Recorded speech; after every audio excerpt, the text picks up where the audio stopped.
This is Tommy and Kimberly from Ravens Creek with a special announcement. You've been left behind. Welcome to Wrathful Wednesday.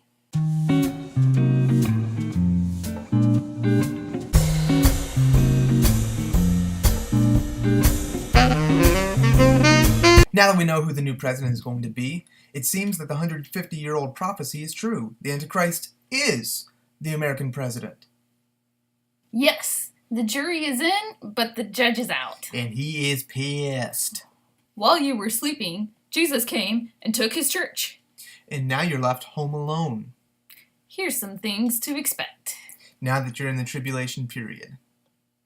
So, Tommy, will our church services be affected by the rapture? No, you can still meet together at 10:30 a.m. Sunday school starts at 9.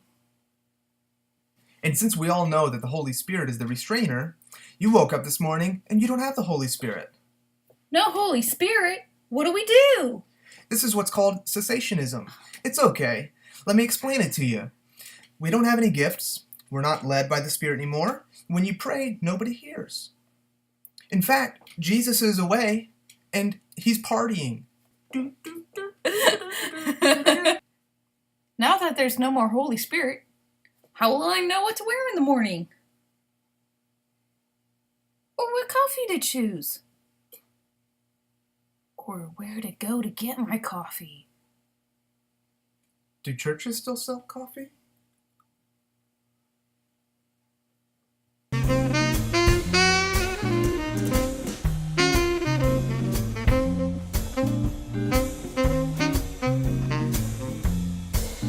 Now that there's no Holy Spirit, no Jesus, no fruits of the Spirit, no gifts of the Spirit, what do we do for healing? Pray? To who? Jesus. Now that you're in the tribulation, you can't start praying to Mary. Maybe you should. Jesus and the Holy Spirit are pretty busy. Partying.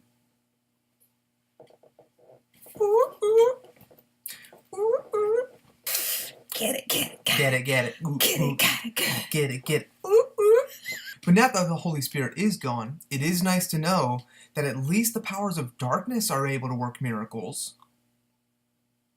And remember, just because there's horrific persecution does not mean that you can forsake the gathering together. I feel another blast of those mind-reading waves. From the one world government?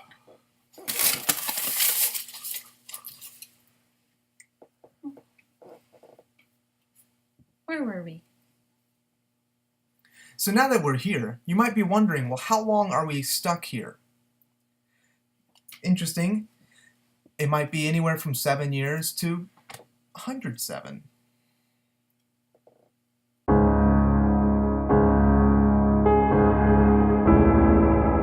And now that Jesus has gone out to the party and left you behind while he's taken his church with him, you may wonder, what do I do? What do we do? Well, now we have time to check out that pair of oxen that we just bought. And that field that we just bought. And if you've just been married... But not to Jesus, of course. ...to something very foreign... Now that we're in the time of the tribulation, the rapture's already past us. Can we stop living by grace and do whatever we want? You know, as long as we do some good works too. Oh, yeah, like the law says. What law? I can do both. I can do both. I can do both.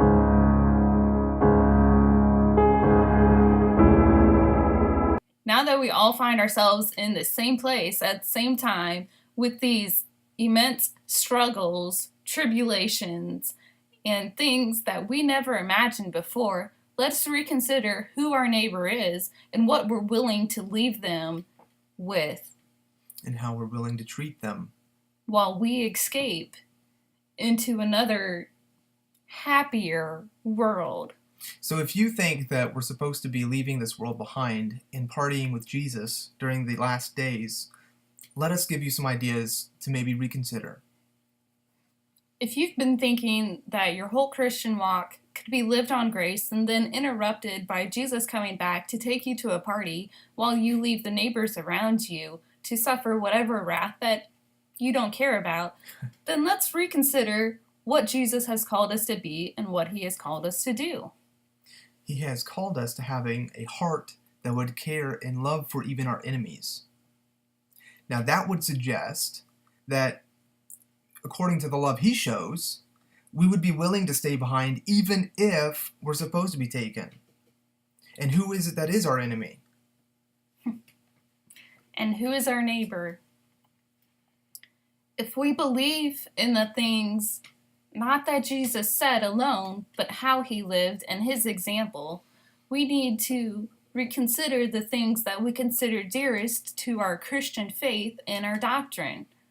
If we're still looking to be Christians for our own sake and for what it brings us, then may I suggest something similar to the raffle lottery tickets or something such, because we don't need a God to be looking out for us.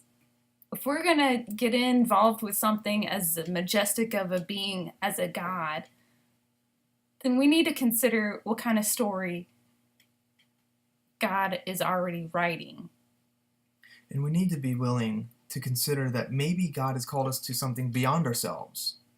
Maybe God has called each and every single one of us to somebody outside of even the church.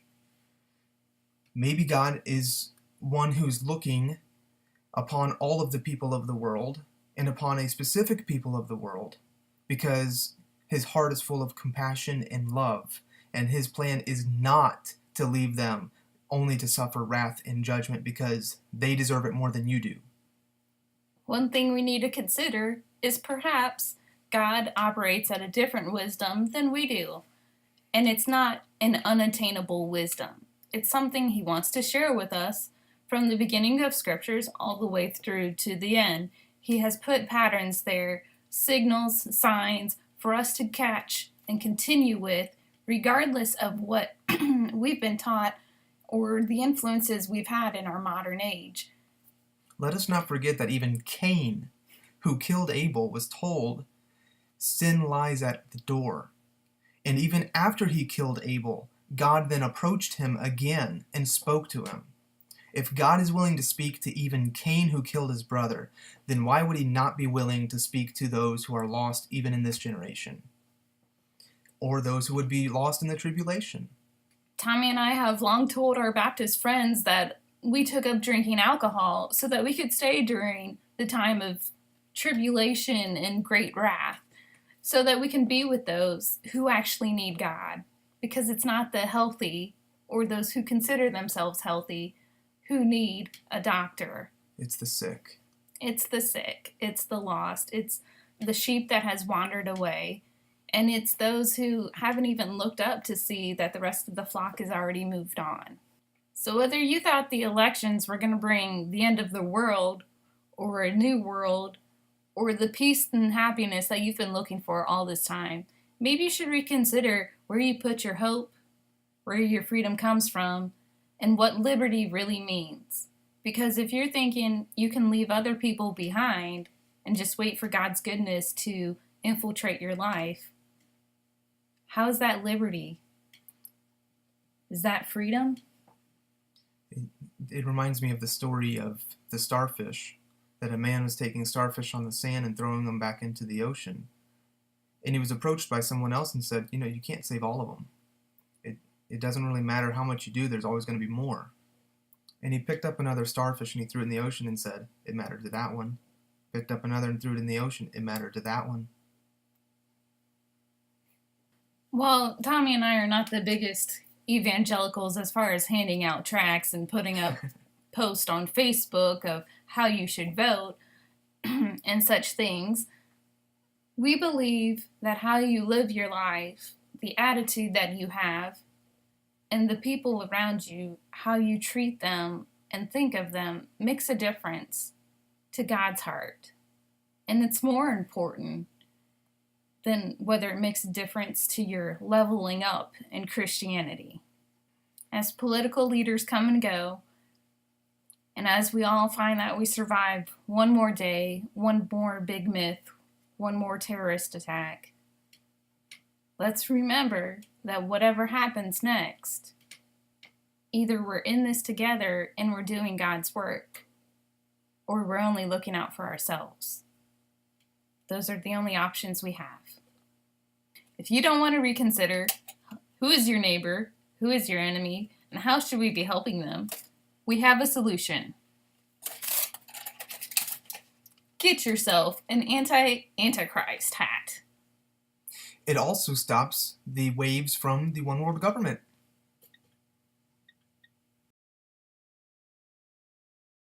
Think funny. Funny, funny, funny.